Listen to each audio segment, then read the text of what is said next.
Hello and welcome to Property Question Time. I'm Stephen Galpin and this is the show where you can have your property related questions answered by our team of experts. And joining me today is Dr. Daniel Moses, CEO of Property Wealth Education Limited. Welcome, Daniel. Thank you for having me. I should just explain, Daniel's really created a wonderful concept of educating and mentoring people who perhaps wouldn't normally fit the profile of the average property investor. I think that's fair to say, isn't it? Yeah, absolutely.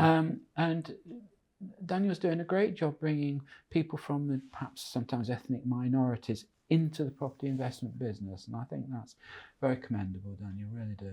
Yeah, absolutely. We'll be very happy to help you on the way with that. Yeah. Okay. Now, joining Daniel is John Reynolds.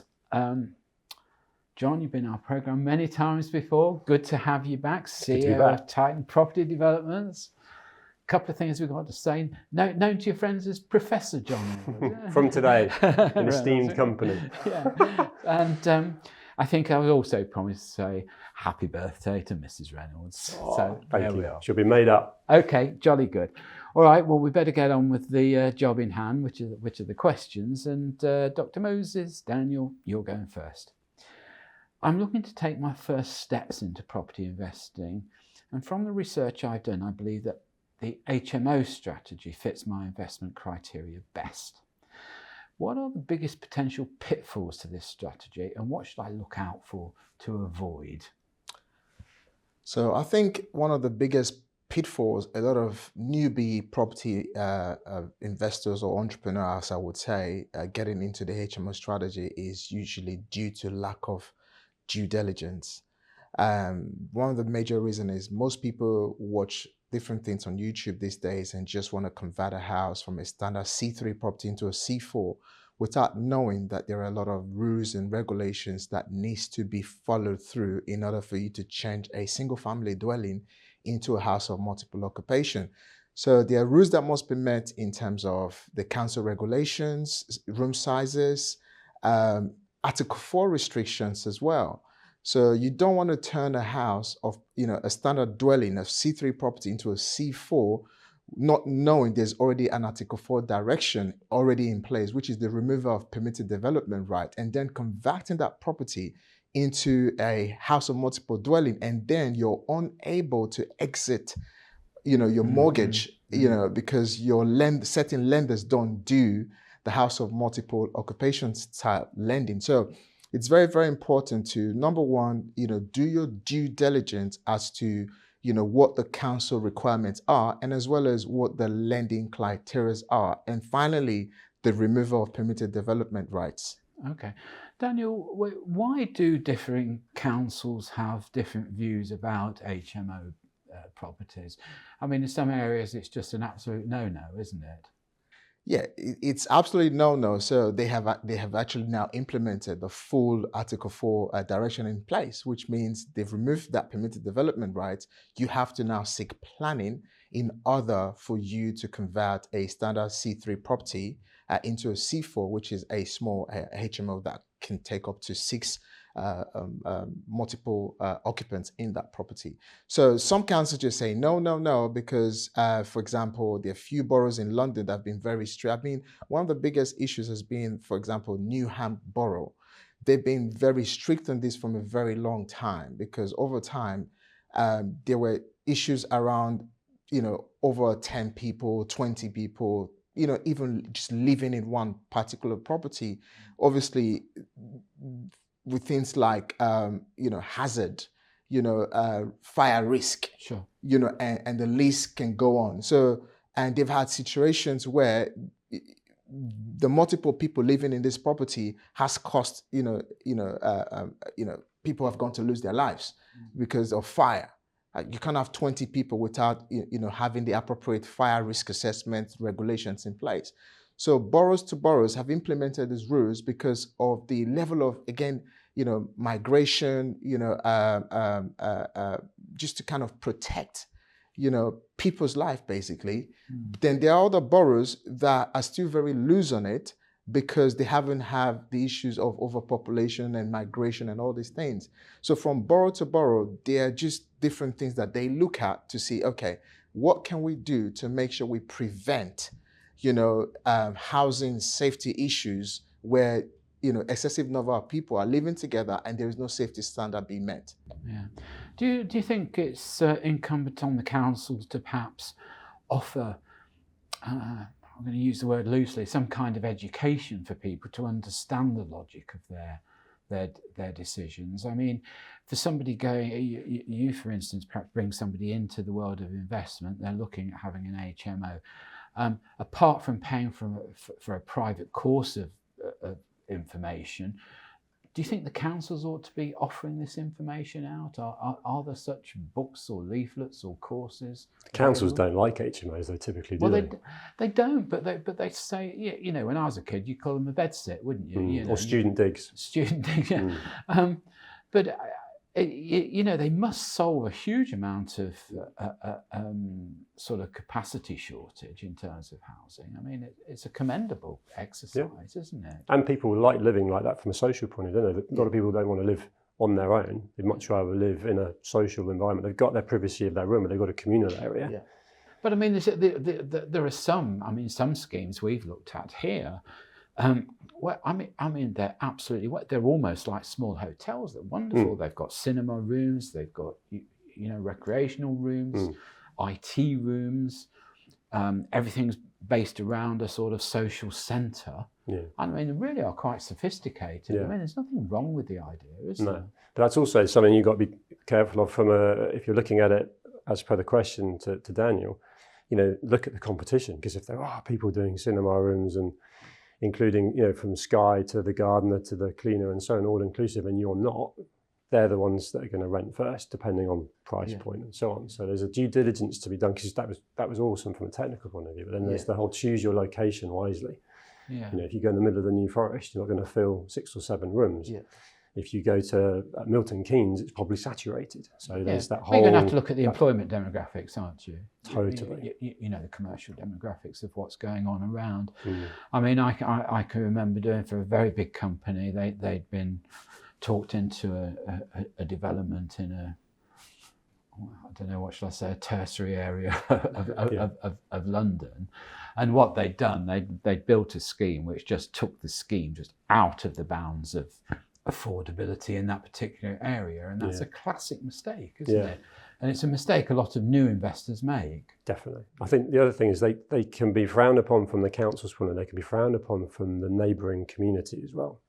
One of the things that back in my day with HMOs was you let the neighbours know what you were doing, and you let them know you're going to do the property up to a nice standard, depending on what your model is, but that was what my model was, and I know that's a key part of yours. And let them know that, actually decent tenants, often these people were doctors or lawyers or just, the working professional, rather than the classic kind of, this is going to be a party house and noisy and so on, and let them know. And then actually that removed objections that might have come up and any kind of preconceived ideas of what was going to happen there. Yeah. And then actually some of those people, when they were looking to move, would be the people that would ring and say, would you be interested in buying my house? And I mean, just to kind of add to that, the first thing first is that the council, the local authorities kind of shut of these types of homes, by the way. So it's quite interesting because there's shortage of housing in the country. All right, there's not enough affordable homes to rent. And HMO do fill that gap of, people who are looking to genuinely rent and they can't afford to rent a flat, a 1-bed flat, a 2-bed flat, and renting rooms. And plus, just to quickly add something else, when I first came to this country 20 plus years ago, I personally stayed in an HMO myself. And the kind of HMOs that I stayed at that time wasn't a luxury one. No. It was the one where, 5 or 7 or 8 of us staying in the same house, sharing one bathroom. Yeah. But obviously the standard is going to be better now. Yeah, there's so much regulation in it. And then the local neighbors as well, thinking that it's a house full of so many people and they keep reporting the different cases, and the council just want to play safe, and by removing all this. But it's the same as here in Canary Wharf 20 years ago when it was first built. If you didn't work in the financial sector, you wouldn't want to be here. But what there was a lot of studio 1-bedroom flats, which were quite economic to buy because effectively it's the east end of London. So a lot of people working for the banks and the financial institutions were keeping their country home, buying a studio or a one-bedroom flat here. But now we're faced with one-bedroom flats around. I mean, you can look out the building next door, one-bedroom flat, £850,000 for 500 square feet. You know, you're not going to be having that as just as a tuck away second property, are you? You just can't do it. So I think the potential for HMOs is tremendous. But anyway, let's move on. John, your question. Right, I think you'll remember this as a developer. Sellers packs were scrapped in 2010. But this has resulted in conveyancing times reaching up to now an average of 150 days. In essence, the sellers packs were introduced to stop people just putting their properties on the market just to test it, and further supply conveyancers with the necessary information to quickly and efficiently process any sale. Should these packs or something similar be brought back? Oh, that's a good question. I mean, they were brought in, as you say, to stop speculative, listings, but they created a bigger problem. And actually, on the back of COVID and some of the changes that have come in there, forced and through, I'm going to say, lethargy, to be polite to, people involved in the searches, the legal side of things. I think 150 days is generous. You know, I lost a sale yesterday just purely because through the process, the chap, it's not related, but he's lost his job and now can't purchase. But if he'd been able to get that purchase through in November, December, and he agreed it in August, I'm a happy developer. It would have been done, that's not answering the question. But the point is, it's so slow. I don't think bringing it back how it was clearly solved the problem. But we have incredible technology now. We have a way of joining up information, so maybe aggregating information that from a conveyancing point of view could all be stored. So it needs to be accredited and verified. But why can't you do that? I've said to you before, I see land registry as that vehicle. Yeah. All the searches, whether it's for contaminated land, flood relief, whatever else, put it all there. All with them, and it can be paid for by solicitors paying into a fee structure. Yeah. And by the time you've paid these legal fees, and time is money, it's a better system. I think is it Sprift that are doing that, and they're the only ones I've heard of. And why would that not be something that could be embraced, where the purchaser, the seller, and ultimately the lawyer gluing it all together, and the estate agents feeding in? It's literally all the information's there. You're so right about the loss of sales because of time. I mean, I was taught in business, never let a deal go over the weekend because then get run over, smacked by a bus or whatever else. So get it done. And when you're taking up to sort of 6 months sometimes to do a conveyance, I mean, it's nonsense. But also that's in context of how we just answered that, from maybe a developer point of view and so on. The flip of it is I was selling a house near where I live that I've converted into a nice 5-bedroom family home. And the people that are buying it wanted to be in by Christmas. And we're filming now early January. So they wanted to be in.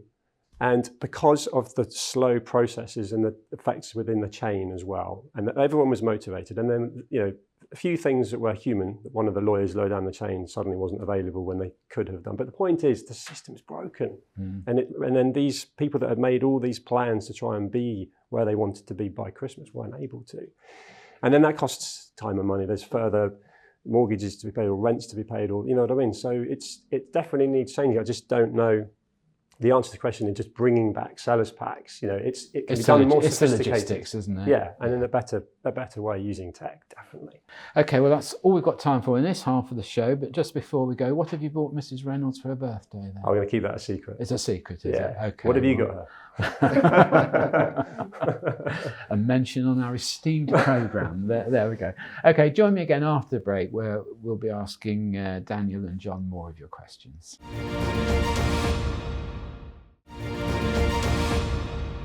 Hello and welcome back to part 2 of Property Question Time with Dr. Daniel Moses and John Reynolds. Welcome back, guys. Thank you. Daniel, in terms of HMOs, what do you think is the optimum size in terms of occupants? Income must increase with larger HMOs, but it would be good to know the potential drawbacks of going bigger. I suppose that could be in terms of either legislation or regulations, could it? I mean, there are there are two classes of an HMO. You have the smaller HMOs and you have the larger HMOs. The smaller HMOs are regulated under the C4 Act, and then the larger HMOs are regulated under sui generis. So the smaller HMOs is when you have 1 to 6 people. So that's comes under the mandatory license. And when you then have 7, 8, 9, 10 people and above to number 20, it comes under sui generis. So, and these are just different use classes that's been used to identify, the number of people that lives in there. And obviously the sui generis means that in the sui generis, it just means basically anything that the regulation cannot identify. Just to pause you there. Yeah. When they're assessing the size, is it the number of rooms or actually the number of people that occupy at any one time? People. Okay. It's always about people who are unrelated. So it's 1 to 6 people who are unrelated, and that would be a C. So if you have a husband and wife living in one room, is that classed as one person then? If you have a husband and wife living in one room in an HMO, and then you have 4 unrelated people, it will still be classified as a 6 people. 6 people. HMO. Okay, all right. Okay, so coming on, so you've got the bigger ones that will do up to, well, any number. Any numbers. Okay. What are the extra regulations that might, come into force there? I mean, when you have a 6 people dwelling HMO, which is under the mandatory licensing, by law and regulation, you need to inspect the communal areas and test the alarm on a monthly basis. Okay. But when you have 7, 8 to 10, or as many people who are there, it's almost like you're running a commercial building. So it means the alarms have to be tested on a weekly basis, sounded at a particular time, inspected on a particular time. Obviously, the more people, the more hazard that can happen. So the regulation is stricter when you have a sui generis HMO rather than when you have just a number 6 people dwelling HMO where the regulation is a bit more relaxed. Do you find that right? I mean, I just think sort of discounting people's lives or potential danger because there's less than 7 of them is a little bit strange, really. Or is that me being difficult? I'm not going to comment on the legislation. I was doing HMOs before any legislation came in at all, and some of the legislation that's come in is questionable. I think I look at it from a practical point of view. So depending on where you're investing and from a development point of view, is it worth going past the threshold to then actually have the opportunity to have more rooms, to then get more income, to get more yield, and you are increasing potentially, obviously increasing the size of the property and therefore the value of the property.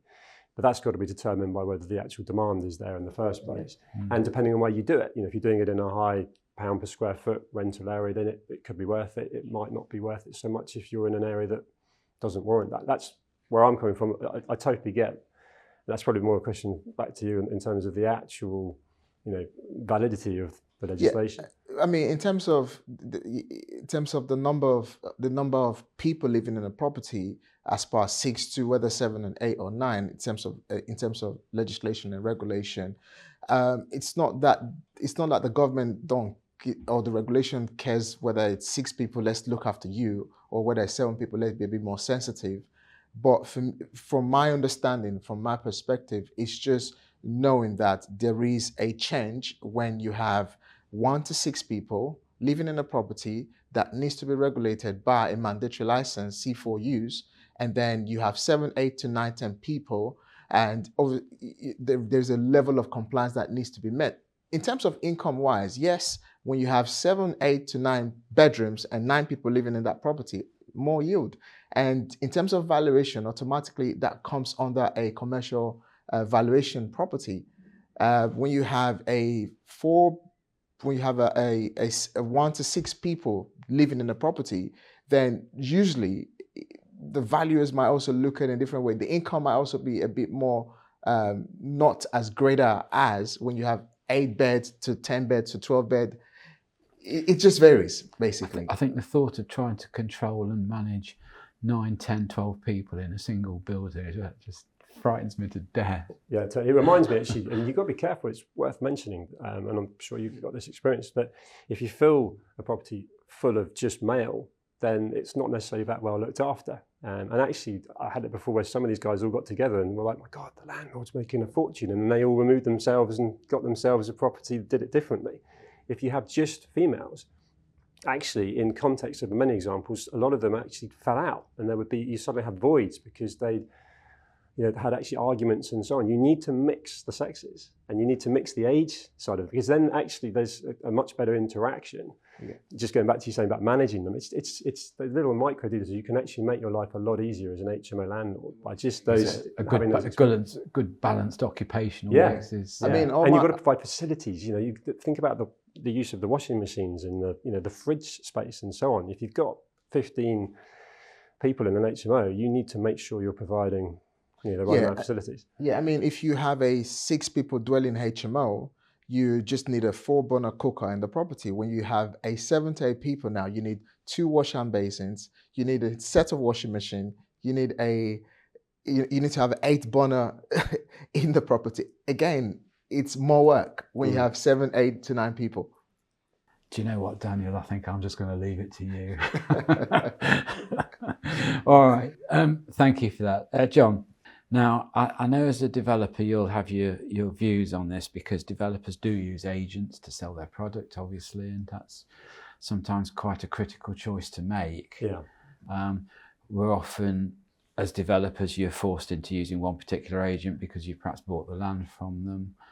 That always doesn't automatically give them the sort of qualifications to make the sales, but they think it does. Yeah. Sometimes you sort of go out to tender almost. But this question says this: with the sale and restructuring of one of the leading online only agents, and I presume that's one of a certain colour. Yeah. Do the panel think that the hype surrounding this form of agency is now over, and we're going to see a return to conventional high street agency operations? That's interesting. Yeah, very relevant. When you say see a return, I don't think the online agency that is having issues replaced anything. I think they tried to do what I think should continue to be persevered, which is using technology and allowing people to have more control, like Auto Trader selling your own car, if you like, rather than going to a trade-in. But what I would say, and maybe I'm controversial in this, you said it, if I buy the land through an agent, typically I want to be loyal and then that's instructed with them on the sales. Often it's very different people. So I need to know that I might get on really well with the person that sold me, the person in the land division, but are the new home sales guys really good at what they do? Yeah. You can find that out through track record or through previous dealings. But there's something about a real person showing people around the property, and it's such a personable thing. It's where these people are going to live. It's where they're investing a huge chunk of money that still feels really relevant. And there are questions over certain people who are in a estate agency about really, are they just opening the door and let you in? And then a really good agent does earn their money. And I see that on my side of the fence as a developer. I disinstructed an agent summer of last year, really lovely product in a scheme in Salisbury, and I'd nearly sold them all going into Christmas. Same product. It's a tough market, but it was a lethargy. There was just not enough activity. So for me, I was looking at who's proactive, who's hungry, and that's a personal thing. Now, of course, we covered it in the first half of the program. Technology advancements for me mean that there's possibly a more sophisticated way of doing it, but it wasn't being done particularly well in the one that's been talked about in the question. I think the difficulty I see today, we have a number of people come into the studio here talking to us about various different agency activities. I mean, the current trend is to, I think all these guys that were working for these online agents have now gone away. There's this, they're self-employed now. So they're acting as self-employed agents out in the market, sometimes under the umbrella of a company, sometimes not. I do question the qualifications of these people and their abilities, and I think that's where it falls down. If I'm going to have somebody handling a sale for me of perhaps £2 million or £3 million, I want somebody competent. I mean, I've experienced this. I use quite a good agent, well, generally a good agent on a flat I've got here. But, I had a negotiator around. She stood in the kitchen with these people and she sort of looked around and said, this is the kitchen. And I thought, Yeah. no, you're kidding. I've always wondered what all these machines were for, you know. But you know, and then they'll open a door and say, this is the second bedroom. And, oh, no, sorry, it's the bathroom. You know, because they haven't done their due diligence before. And this is the problem of not having somebody governed by good protocol from a solid agent, you know, good training, good... Yeah. You know. Literally just opening a door. The first property I ever bought with Leslie, now my wife, we asked the agent politely to wait outside because literally this is the main bedroom. Yeah, I can see that. And you've got floor plans in front of me as well, right?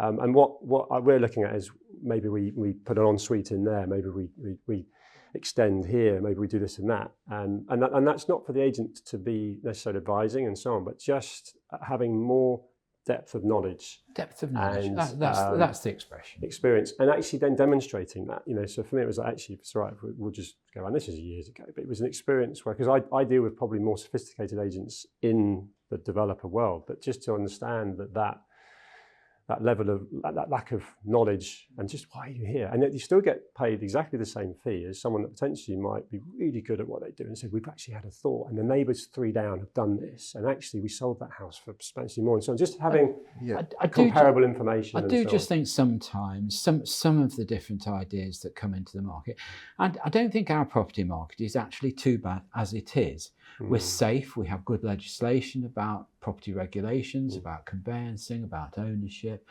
But a lot of people do try these days to solve problems that aren't really there. And I think that's where we run into trouble in a way.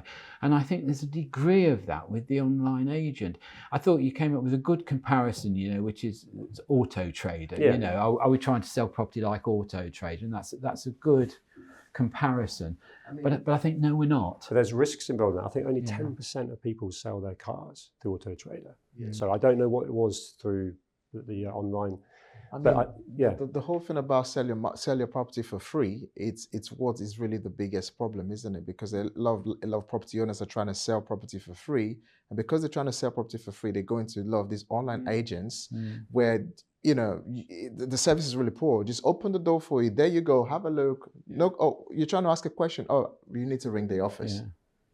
Yeah. Which is You're back to needing someone. Tell me a little bit about the area. Oh, actually, I don't know. You need to ring. You need to speak to the office. Okay. Well, that's all we've got time for. So, big thank you to Dr. Daniel Moses. Thank you for coming in, Daniel. Thank you very much. Thank you to John Reynolds once again. Good to see you. Pleasure. Thank you for your input. Great stuff. I'm Stephen Galpin. Join me again next time on Property Question Time. Look forward to seeing you.